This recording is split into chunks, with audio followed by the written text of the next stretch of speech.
மேற்கு வங்கத்தையே அதிர வைத்துக் கொண்டிருக்கிறார் செல்வி மம்தா பானர்ஜி அவர்கள். தேர்தலுக்கு முன்பாக எப்படியாவது மம்தா பானர்ஜியை கைது செய்ய வேண்டும் என அவசரமாக உச்சநீதிமன்றத்தில் வழக்கை நகர்த்தியிருக்கிறது அமலாக்கத்துறை. அப்படி மம்தா பானர்ஜியை தொட்டா இங்க என்ன நடக்கும் தெரியுமா அப்படின்னு திரிணாமுல் காங்கிரஸ் கட்சியினர் ஒரு பக்கம் கொந்தளித்துக் கொண்டிருக்கிறார்கள். பாஜக மிகப்பெரிய அளவுக்கு அலுவலகங்கள் சூறையாடப்பட்டு கொண்டிருக்கிறது. யாரு? திரிணாமுல் கட்சியா இல்ல, பாஜகவை சேர்ந்தவர்களே அவர்கள் அறிவித்திருக்கக்கூடிய வேட்பாளர் பட்டியலை ஏற்றுக்க முடியாது அப்படின்னு அவங்க ஆபீஸ் அவங்களே அடிச்சு உடைக்கிறாங்க, பல விஷயங்களை கொளுத்துறாங்க, தர்ணா, வேட்பாளரை அலுவலகத்துக்குள்ளே விட மாட்டோம் அப்படின்னு. என மேற்கு வங்க சூழல் மிகப்பெரிய பரபரப்பாக மாறி இருக்கிறது.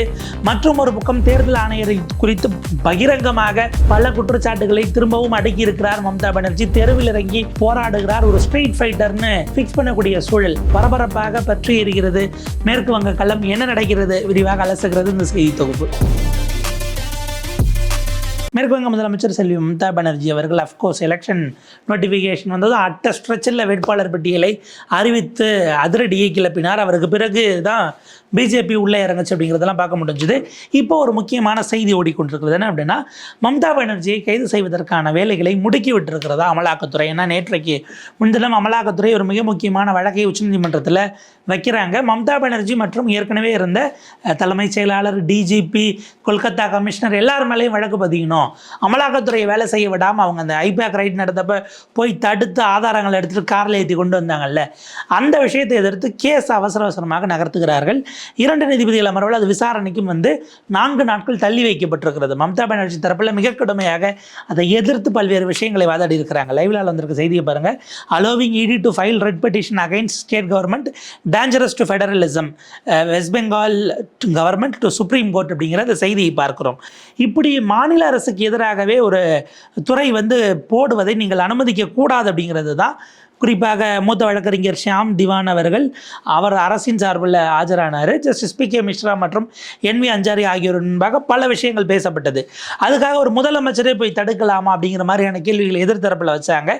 4 நாட்கள் அவகாசம் கொடுக்கப்பட்டிருக்கு. 24 இந்த வழக்கு வருது.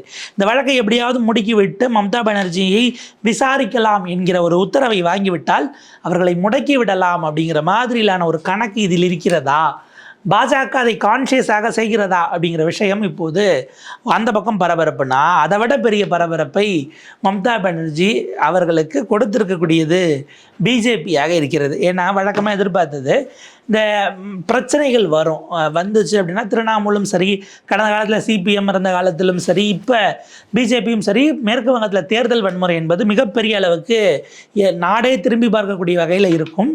அது தவறான ஒரு விஷயம் செய்யக்கூடாது அப்படின்னாலும் அது ஒரு நார்மலைஸ் பண்ணி வைத்திருக்கக்கூடிய ஸ்டேட்டில் அதுவும் ஒன்றாக இருக்கிறது. அது குறைஞ்ச அளவுக்கு கட்டுப்படுத்தணுங்கிறதெல்லாம் தனி விவாதம். ஆனால் இப்போ பாஜக அலுவலகம் எரிந்து இருக்கிறது, சூறையாடப்பட்டிருக்கிறதுங்கிற ஒரு செய்தி நேற்றும் கடந்த 3 நாட்களாக ஓடிக்கொண்டு இருக்கிறது. எந்தெந்த இடங்கள் அப்படிங்கிறத பார்த்துடலாம். அலிப்பூர் துவார் அப்படிங்கிற ஒரு இடம், அந்த கான்ஸ்டுவன்சியில் நம்ம செய்தியை பார்க்குறோம். இந்த இந்தியன் எக்ஸ்பிரஸில் வந்திருக்கு. Unhappy with the choice of Alipurduar candidate, BJP workers vandalise party office, claim he is close to TMC. அலுவலகத்தை அடித்து உடச்சி பொருட்களை இது பண்ணி பாஜகவினுடைய கட்சிக்காரர்கள், காரியகர்த்தாக்களே இது செய்திருக்கிறார்கள் அப்படிங்கிற செய்தியை பார்க்கிறோம். பூர்பாவினுடைய மெதினிபூர் டிஸ்ட்ரிக்டில் மஹிஷாதல் என்கிற கான்ஸ்டுவன்சி, அங்கே பார்த்தீங்கன்னா அவர் நான் பார்ட்டியை விட்டே போக போகிறேன் அப்படின்னு சுபாஷ் பஞ்சாங்கிறவருக்கு எதிராக அவர் அறிவித்திருக்கிறார், அரசியலை விட்டு நான் விலக போகிறேன் அப்படின்னு. இந்த பக்கம் பார்த்தீங்கன்னா அலிப்பூர் துவாரில் அடித்து உடைத்து நொறுக்கப்பட்டிருக்கிறது. அவங்க என்ன குற்றம் சாட்டுறாங்க, இவர் மம்தா பானர்ஜி கையாளுங்க, அவரை கொண்டு போடுறீங்கன்னா இத்தனை வருஷமா இந்த கட்சிக்கு உழைச்சவங்க நாங்கள் யார் அப்படின்னுட்டு பாஜகவுக்கு தலைமையினுடைய அந்த முடிவுக்கு எதிராக அவங்க போர்க்கொடி எடுத்திருக்கிறார்கள். நேற்றைக்கு இன்னொரு இடத்துல பார்த்தீங்க அப்படின்னா செகண்ட் லிஸ்ட் அவங்க லிஸ்ட் விட்டதும் மல்பசார் அப்படிங்கிற இடத்துல மிகப்பெரிய அளவுக்கு பற்றி எறிகிறதுனா உள்ளபடியே வேட்பாளர் பட்டியலை கொண்டு எரிக்கிறது, அவருடைய போஸ்டர்ஸ் எரிக்கிறது, அலுவலகத்தில் சில பொருட்களை உடைச்சிட்டு தீ வைக்கிறது, இந்த வேலைகள் போய் கொண்டு இருக்கிறது.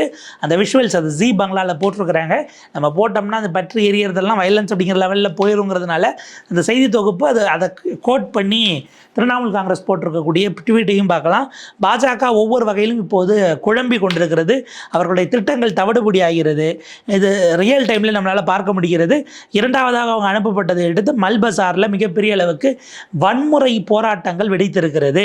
கோபத்தில் இருக்கக்கூடிய பாஜகக்காரர்கள் சப்போர்ட்டர்கள் சொந்த பார்ட்டியவே எதிர்த்து டிக்கெட் கொடுத்தது தப்பு, எம்எல்ஏ டிக்கெட் இவரை கொடுத்தது தப்பு அப்படின்னா கட்சி அலுவலகத்தை அடித்து உடைத்து நொறுக்கி போஸ்டர்களை பற்ற வைத்து எல்லாத்தையும் கொளுத்திக்கிட்டு இருக்கிறாங்க. அப்படின்னா இது உள்ளிருந்தே வந்திருக்கக்கூடிய ஒரு போராட்டம், ஒரு அந்த கட்சிக்குள் நடக்கிற புரட்சியை நம்ம பார்க்கலாங்கிற ரேஞ்சுக்கு ஒரு எதிர்ப்பு குரல் வந்திருக்கிறது. இது மிகப்பெரிய அளவுக்கு போகும்போது இதை சரிப்படுத்த முடியாமல் பாஜக திணறப்போது அவங்களுடைய கப்பலுக்கு உள்ளுக்குள் அவர்களே ஓட்டை போட்டிருக்கிறார்கள். அது முழுகுவது உறுதி. நீங்கள் இவ்வளவு ஆனாலும் மக்கள் உங்களை தோற்கடிக்க தான் போகிறாங்க, இது நடக்கலனாலும் செய்ய போகுது அப்படின்றது. இந்த மல்பசாரில் நேற்றைக்கு நடந்த சம்பவம்ன்றது பெருமளவுக்கு தேசிய ஊடகங்களில் இன்னும் வரலை, இங்கிலீஷ் மீடியா அதை கையில் எடுக்கலை. பெங்காலில் இருக்கக்கூடிய செய்தி நிறுவனங்கள் தான் அதை எடுத்துருக்கிறாங்க. ஆஜ்தக் பங்களாவும் அதே போல் உத்தரபங்கா சம்பாடுங்கிற ரெண்டு செய்தி நிறுவனங்கள் அவங்களுடைய அந்த செய்தி ஆரம்பத்தில் இங்கிலீஷில் இருக்கிறதால நம்மளால் அதை படிக்க முடியுது. மல்பசார் பிஜேபி பார்ட்டி ஆஃபீஸ் வேண்டலிசம், பாஜக அலுவலகம் அடித்து நொறுக்கி சூறையாடப்பட்டிருக்கிறது மல்பசாரில் அப்படிங்கிற செய்தியை அவங்க பதிவிட்டிருக்கிறாங்க. இன்னொரு பக்கம் பார்த்தீங்கன்னா அலுவலக வாசல்லே பாஜக அலுவலக வாசலில் பாஜக தொண்டர்களே போராட்டம், கேண்டிடேட்டாக அறிவிச்சவர் உள்ளே வரக்கூடாது, நாங்கள் இதை அனுமதிக்க முடியாது அப்படின்னு பாருங்க. பாய்காட் பரிதோஷ் தாஸ் என்கிற பேனரோட ஒருவர் நிற்கிறார், அதை ஷேர் பண்ணியிருக்காங்க. ஆக்சுவலாக அந்த வீடியோவாகவே திரிணாமுல் காங்கிரஸில் பகிர்ந்துருக்கிறாங்க. வாசலில் உட்காந்துட்டாங்க தர்ணா, பெண்கள் ஆண்கள் அப்படின்னு காரியகர்த்தாக்கள் உட்காந்துட்டாங்க. அவங்க சொல்லக்கூடியது எங்களால் இவரை ஏற்றுக்க முடியாது பரிதோஷ் தாஸை. அவங்க குறிப்பிடக்கூடியது சொந்த கேண்டிடேட்டே கோபேக், நீ உள்ளே வராத, நம்ம கடந்த காலத்தில் இங்கே கோபேக் மோடின்னு பிளக்கார்ட் பிடிச்சாங்க இல்லையா, இப்போ ஆளுங்கட்சியான பிறகு திமுக அதை வரவேற்கக்கூடிய சூழலெல்லாம் இருக்கிறது. கேட்டால் அரசு அப்படிப்பாங்க, எடப்பாடிக்கு அதானே அப்படின்னு கேட்டோம்னா அதுக்கு வேறு பதில் சொல்லுவாங்க, அவரை மாதிரி நாங்கள் இல்லை அப்படிங்கிறதெல்லாம். பட் இந்த இடத்துல சொந்த கட்சிக்காரர்கள் சொந்த கட்சியினுடைய எம்எல்ஏ டிக்கெட் கொடுக்கப்பட்டிருக்கிற வரைக்கும் கோபேக் போட்டு தொடங்கியிருக்கிறார்கள் அப்படிங்கிறத பார்க்குறோம். பெண்கள் உட்பட எல்லோருமாக ஒரு பெரிய எழுச்சியோடு அங்கே நீங்கள் உட்கார்ந்து கொண்டு அவர் திரும்ப போகணும் என்பதாக அதை எடுத்துக்கொண்டிருக்கிறார்கள்ங்கிற ஒரு விஷயம் இருக்குது. இது ஒரு பக்கம் அப்படின்னா இப்போ பாஜகவினுடைய இன்டர்னல் ஃபைட்டிங்ஸை எப்படி நீங்கள் சமாளிக்க போகிறீங்க அப்படின்னா இது ஒரு சைடு. இன்னொரு பக்கம் மம்தா பானர்ஜி ஒரு பெரிய குண்டை தூக்கி போட்டிருக்கிறாங்க. என்ன அப்படின்னா அவங்க கட்சிக்குள்ள இல்லை, கடந்த முறை எம்எல்ஏவாக ஜெயித்தவர்களில் ஏறத்தாழ 74 பேருக்கு மீண்டும் எம்எல்ஏ சீட்டு கொடுக்க முடியாது என மம்தா பானர்ஜி அறிவித்திருக்கிறார். புதிய கேண்டிடேட்ஸை போட்டுட்டாங்க. சொந்த கட்சிக்குள்ளே இது என்னடா இது திடீர்னு சர்ஜிக்கல் ஸ்ட்ரைக் பண்ணிட்டாங்க அப்படிங்கிற மாதிரி எல்லாம் பார்த்துட்டு இருக்கிறாங்க. கடந்த முறை 224 எம்எல்ஏக்கள் அப்படிங்கிறவங்க இருக்கும்போது 135 பேருக்கு சீட்டு கொடுத்துட்டு 15 பேரை கான்ஸ்டுவன்சி தொகுதி மாற்றி நிற்க வச்சுட்டு மீதி ஒரு 74 பேருக்கு 33% கடந்த முறை இருந்ததில்லை. அவர்களுக்கு எம்எல்ஏ டிக்கெட்டை இல்லைன்னு கொடுத்துருக்குறாங்க. இதில் சிலர் கொந்தளிக்கிறாங்க, ஒரு சிலர் நான் அரசியலை விட்டே விலகிறேன்னு போயிட்டாங்க, இன்னும் சிலர் காங்கிரஸுக்கு போயிருக்கிறாங்க, கம்யூனிஸ்ட்டுக்கு போக முடியுமாங்கிற பேச்சுவார்த்தைகள் ஒரு பக்கம் போயிட்டு இருக்கிறது. பாஜகவுக்கு போயிடலாமா அப்படின்னு சிலர் பார்க்குறாங்க.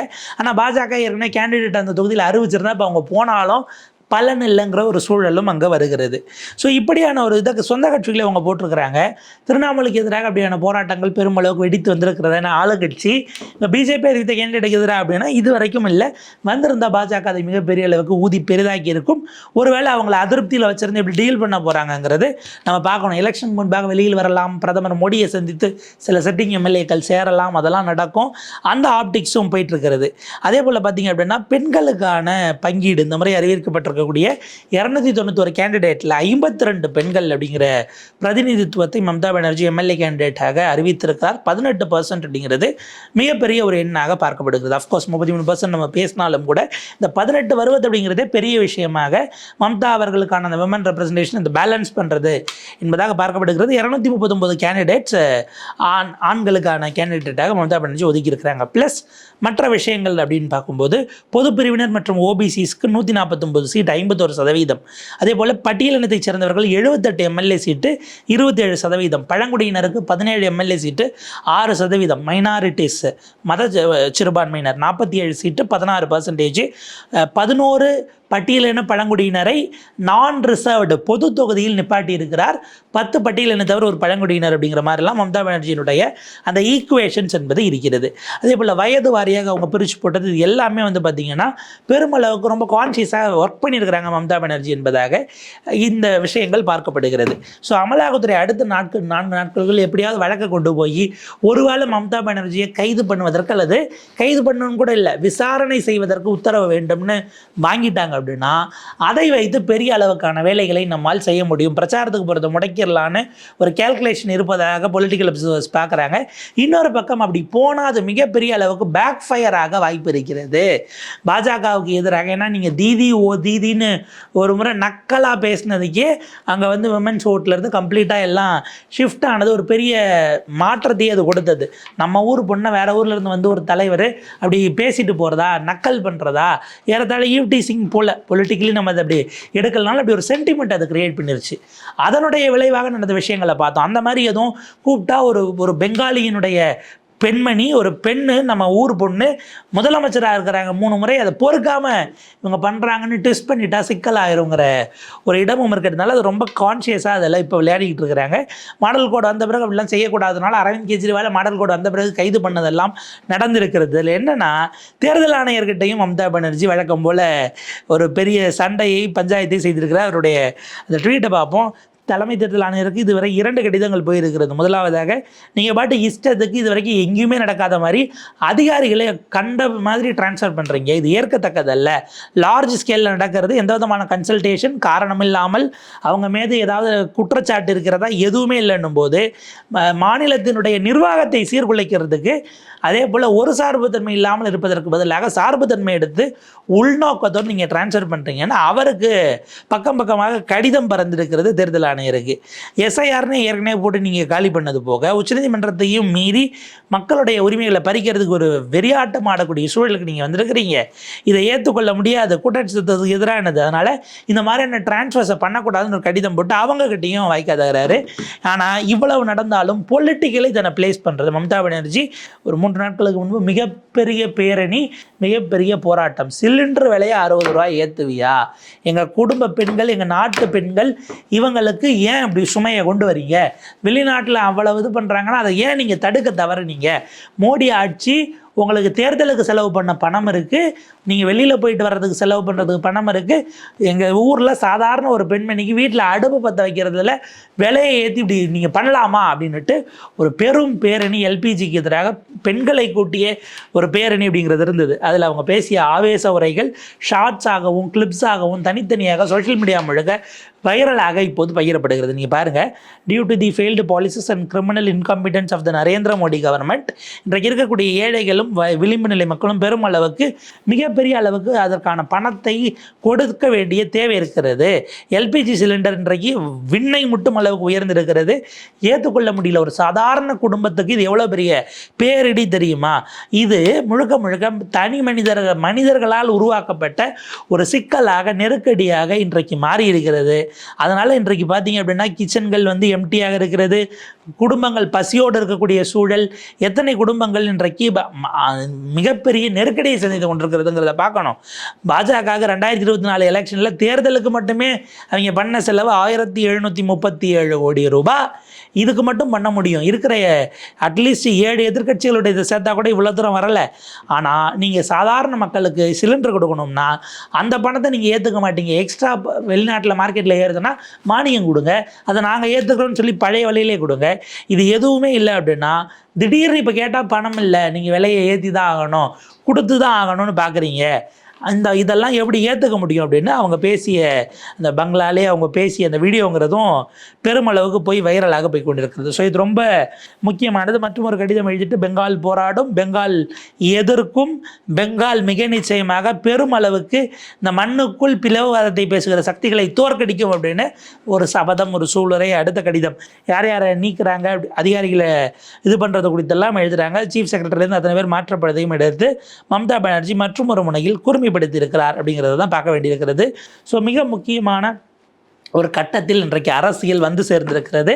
மேற்கு வங்க மாநிலம் அப்படிங்கிறது இறுதி கட்டம். இந்த அதாவது இந்த கடைசி லேப் அப்படிம்பாங்க.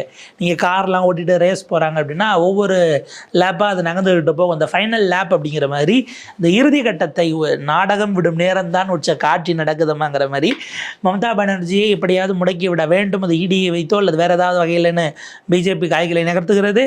இன்னொரு பக்கம் சொந்த கட்சியிலே பாஜகவினுடைய வேட்பாளர்களுக்கு எதிராக கட்சி அலுவலகம் சூறையாட அப்படிங்கிறது பெரிய இருக்கிறது. வேட்பாளர் கணக்குகளில் மிகப்பெரிய ஒரு நீங்கள் இன்னைக்கு இருக்கிற எம்எல்ஏல 74 பேருக்கு நான் சீட்டு கொடுக்க மாட்டேன்னு ட்ராப் பண்ணுறதுங்கிறது மம்தா பானர்ஜி செய்திருக்கிறார். அவரிடம் அதிகாரம் இருப்பதால் கட்டுக்கோப்பாக பெரிய அளவுக்கு எதிர்வினைகள் வரலையாங்கிற கேள்வி இருக்குது. பட் அதையும் தாண்டி களம் அப்படிங்கிறது தேர்தல் ஆணையத்துக்கு எதிராக பாஜகவுக்கு எதிராக நாங்கள் வந்து பார்த்திங்கன்னா பெங்காலி மொழியை பாதுகாப்பதற்காகனு பல்முனை தாக்குதலை கூர்மைப்படுத்தியிருக்கிறார் மம்தா. தற்போது வந்திருக்கக்கூடிய மேட்ரிஸ் IANS சர்வே ஒப்பீனியன் போலும் கூட மம்தாவுக்கு சாதகம்னு சொல்கிறாங்க. ஆனால் அந்த மம்தா கட்சி அதை நம்பலை. இவ்வளோ கம்மியான சீட்லாம் நாங்கள் வாங்க மாட்டோம், இதை விட கூடுதலாக வாங்கி காட்டுறோம், மீண்டும் 200 அப்படின்ட்டாங்க. 300 சீட் இருக்குது, 294 292 சீட்டு இருக்குது. ஸோ அவங்க அந்த 200ங்கிறதெல்லாம் கம்மி அப்படிங்கிற இடத்துக்கு போகிறாங்க. நாங்கள் 250 ஆக்குவோங்கிற லெவலுக்கு போயிட்டுருக்குறாங்க. எப்படி பயணிக்கிறது பெங்கால் அரசியலுக்கெல்லாம் அதனுடைய பின்னணி அடுத்த கட்டங்களை விரிவாக பார்ப்போம். அப்டேட்ஸ் வரும்போது பேசுவோம்.